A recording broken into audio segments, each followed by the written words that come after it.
Popstar, Never Stop, Never Stopping is a new mockumentary film by The Lonely Island. Pretty big Lonely Island fan. I've liked The Lonely Island for I guess not since the beginning, but I discovered them when Incredibad came out, and I've liked pretty much everything that The Lonely Island has done. Though it does not all the songs are as good as other songs. I've liked their sketches on SNL. I liked Hot Rod. Even though at first critics seemed to hate Hot Rod, but now like since Tumblr and it's become more meme and like quotable, so it's kind of like got its own like little cult status going on. Now, Popstar. What do I think of Popstar? Well, I really love Popstar. Popstar actually had me like laugh out loud. Like I was like laughing so loudly in the theater I could hear myself, and I hated it because I was probably bugging the crap out of like all the people around me. But it was a really good movie. I have to give it credit where credit is due. It just works really well, and it pokes really good fun at the music industry.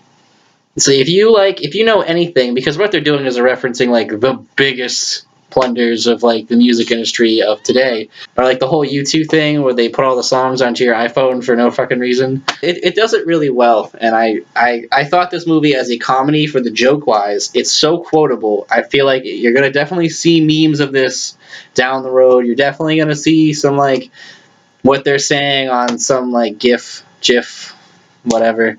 You're definitely going to start seeing that kind of stuff. And I will say, structurally, though, this movie starts really funny, and then somewhere in the middle, it kind of loses it. It's where it starts, like, it's the emotional impact of the film. Except what this movie does is, like, where a lot of comedies will set up jokes, it sets up all the characters, it kind of just goes right in. It's just funny right from the get-go, and it's just throwing joke. So when it's time to take back and become a serious film, you don't really care about the character Connor as much, like in an emotional way, I'll say. Especially because documentaries are like that. You're supposed to really care about the subject matter, but this is a made-up character. And I feel like other mockumentaries, like Spinal Tap, kind of handled that a little better, where you care about, those characters more, and the emotional stuff weighs more.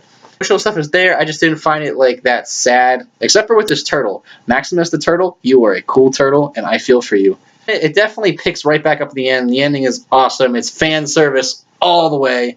All original music, and the music is great. It's hilarious. This catchphrase song is really funny.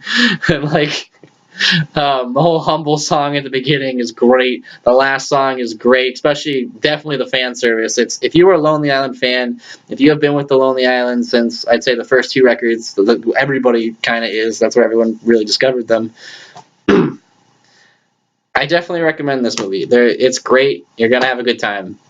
But structurally, this movie it dies out in the middle, and the characters don't weigh on you as much. Say structurally, this is like a Lonely Island album, and each kind of song would be like, it's like if they took each song and they made a movie around the song and kind of stuff like that. So it does feel like a Lonely Island record, and obviously not every track is going to be amazing, even though all the songs in this movie are pretty great. But I'd say structurally speaking, it's a little lacking, so I can't like overpraise it. But yeah, if you like The Lonely Island, if you like SNL kind of type comedy, if you know anything about music industry or how that works, I say definitely check this movie out. It's kind of one of those movies that I'd say kind of like Dewey Cox, but not as good as Dewey Cox. Like it's that movie that like every time I see it on TV, I gotta check it out. I gotta watch like 20-30 minutes of it, but I'm not thinking about it all the time. I'm not loving it. It's just, it's a great film. With that being said, I give Lonely Island 7 out of 10. And if you like this review and you want to see more, subscribe to my channel. I will have a review out for TMNT tomorrow. And as always, a review from Ryan J will brighten your day.